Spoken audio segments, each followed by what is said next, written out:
Shalom saudara yang dikasih Tuhan, kita bertemu lagi dalam suasana yang luar biasa. Selamat hari Minggu buat kita semua. Kita akan mendengarkan firman Tuhan yang terambil dari 2 Korintus 5 ayat 16. Sebab itu kami tidak lagi menilai seseorang juga pun menurut ukuran manusia. Dan jika kami pernah menilai Kristus menurut ukuran manusia, sekarang kami tidak lagi menilainya demikian. Demikianlah pembacaan firman Tuhan kepada kita. Saudara yang dikasih Tuhan Yesus Kristus, ada banyak orang menilai sesamanya hanya berdasarkan yaitu ukurannya saja. Menilai orang lain hanya berdasarkan katanya atau berdasarkan kabar burung. Emang burung punya kabar ya? Artinya orang menilai seseorang karena dilihat sekilas, tanpa dipelajari, tanpa dipahami. Ini bisa menimbulkan jadi fitnah atau hal-hal yang tidak benar. Sebaiknya kalau kita belum tahu pasti, belum memahami sepenuhnya, lebih bagus kita tidak usah memberi penilaian kepada sesama kita. Karena ini sangat-sangat bisa berakibat fatal. Itu sebabnya lebih bagus kita mengurusi urusan diri sendiri. Ada orang lain, dia mampu membeli jam tangan seharga 5 juta. Padahal mungkin kita mampunya membeli jam tangan 500 ribu. Terus kita melihat, wah ngapain kita boros-boroskan duit? Masa beli jam tangan saja harus 5 juta? Kan uangnya bisa dipergunakan untuk yang lain. Kan hanya untuk melihat waktu saja. Untuk apa mahal-mahal? Padahal kita tidak tahu. Orang tersebut sebenarnya sudah berniat membeli jam tangan seharga 50 juta. Tetapi dia akhirnya memilih membeli jam tangan seharga 5 juta. Karena ada keperluannya yang lain. Jadi sebenarnya dia sudah menghemat 45 juta. Karena dia memiliki keperluan yang lain. Begitu juga ada, yaitu keluarga yang selalu bisa hidup bersama. Suaminya pergi pagi kerja, pulang malam. Artinya selalu mereka bisa bersama, sering bersama-sama, kelihatan harmonis. Lalu ada sebuah keluarga, suaminya sering pergi keluar kota, jarang di rumah. Lalu kita bilang, wah itulah sering-sering pergi keluar kota. Terus apa kali yang dikejar? Apa kali yang dicari? Bagaimana mungkin rumah tangganya harmonis? Padahal kita tidak tahu betapa harmonisnya rumah tangga mereka, betapa hidup mereka bahagia. Mereka sangat bersyukur dengan keadaan itu karena mereka masih bisa menikmatinya. Suaminya masih bisa bekerja di tengah-tengah situasi yang sulit seperti ini. Belum tentu juga pasangan hidup yang selalu bersama-sama menunjukkan itu tanda bahagia, menunjukkan itu artinya tanda yang harmonis. Malah mungkin sering terjadi pertikaian, pertengkaran yang membuat artinya konflik yang sering menimbulkan tidak damai sejahtera. Padahal mereka begitu bahagia. Atau mungkin sebuah keluarga menghabiskan belanja bulanan cuma 3 juta rupiah.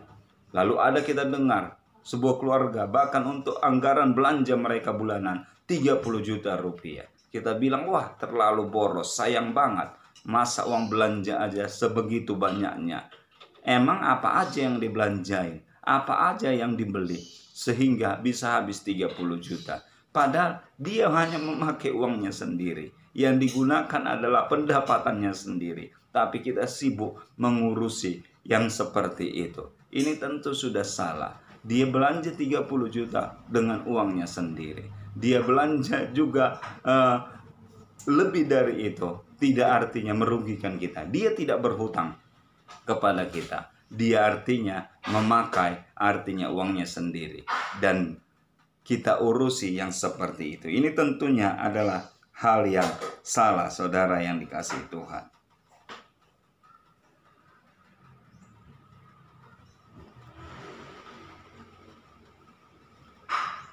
Lalu ada juga seorang ibu yang mungkin dia jadi ibu rumah tangga. Lalu ada mungkin wanita lain bekerja. Lalu kita bilang, wah inilah lebih mengutamakan karir, lebih mengutamakan materi daripada mengurus anak-anaknya, keluarganya. Padahal kita tidak tahu. Ibu tadi yang bekerja itu, dia harus bangun pagi. Dia harus artinya lebih cepat bangun dari ibu-ibu yang lain.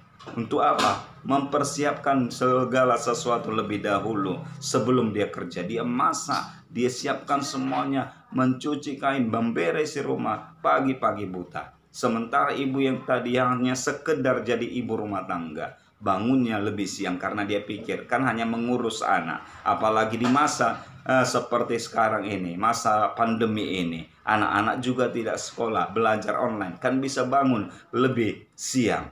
Padahal ibu tadi yang kita menilai dia hanya mementingkan materi, dia lebih membayar harganya. Bahkan dia lebih kusuk berdoa kepada Tuhan. Supaya apa? Tak kala dia bekerja, Tuhan menjaga anak-anaknya, Tuhan melindungi anak-anaknya, dan dia benar-benar membagi ekstra pemikirannya ke sana. Jadi siapa yang salah di sini? Sering orang menilai hanya sekedar yang dilihatnya. Sering orang menilai hanya sekilas saja tanpa mengetahui kebenarannya. Jangan kita mengukurkan sepatu kita kepada ukuran sepatu orang lain. Ini jelas salah. Anda tahu kan cerita Cinderella? Cinderella mempunyai 2 kakak tiri yang selalu menginginkan kecelakaan, yang selalu menginginkan kesialan terhadap Cinderella. Bahkan mereka selalu berusaha dengan berbagai cara, tetapi syukur kepada Tuhan, Cinderella selalu mengalami yaitu kebaikan. Cinderella selalu mengalami yaitu kemujuran. Dia terhindar dari kemalangan. Bahkan suatu cerita, pangeran mencari pasangan hidup, lalu dia buat sayembara. Siapa yang bisa memakai sepatu dari kaca ini, dialah yang menjadi permaisurinya. Dialah yang akan dipersunting menjadi istri. Semua wanita yang ada di kerajaan itu mengikuti sayembara itu dan mencoba memakai sepatu itu. Tetapi ternyata tidak satu pun yang pas memakainya. Bahkan kedua kakak tiri Cinderella mencobanya dan mereka juga tidak pas memakainya. Tak kalah Cinderella mengenakannya. Sepatu kaca tersebut pas di kakinya. Cocok, sesuai, tidak ada kelebihan dan tidak ada artinya kesempitan. Sangat pas, ideal dan sangat anggun dia memakainya. Jadi ukuran sepatu itu memang sudah diperuntukkan untuk Cinderella. Demikianlah hidup ini. Jangan kita ukur kehidupan orang dengan orang lain. Jangan kita ukur sepatu orang lain kepada kita.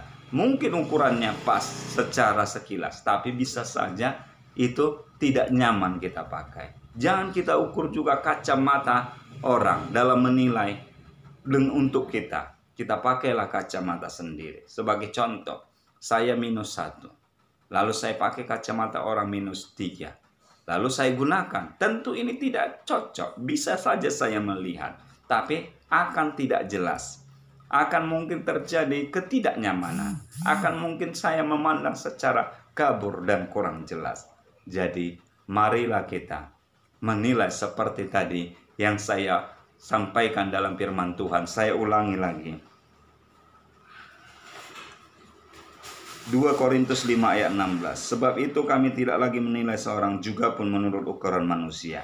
Dan jika kami pernah menilai Kristus menurut ukuran manusia, sekarang kami tidak lagi menilainya demikian. Jadi, saudara yang dikasihi Tuhan, biarlah kita menilai berdasarkan ukuran yang sudah diberikan Allah kepada kita. Kita urus saja diri kita sendiri. Kita urus saja kehidupan kita.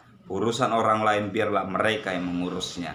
Karena fokus kita memperbaiki diri, membenahi diri, membuat diri kita menjadi lebih baik dari hari kemarin. Dan tak kalah kita menjadi lebih baik, orang lain menjadi terinspirasi dengan kehidupan kita. Dan itu lebih nyata karena perbuatan lebih nyaring terdengar dari kata-kata semata. Semoga ini menginspirasi. Selamat hari Minggu. Tuhan memberkati.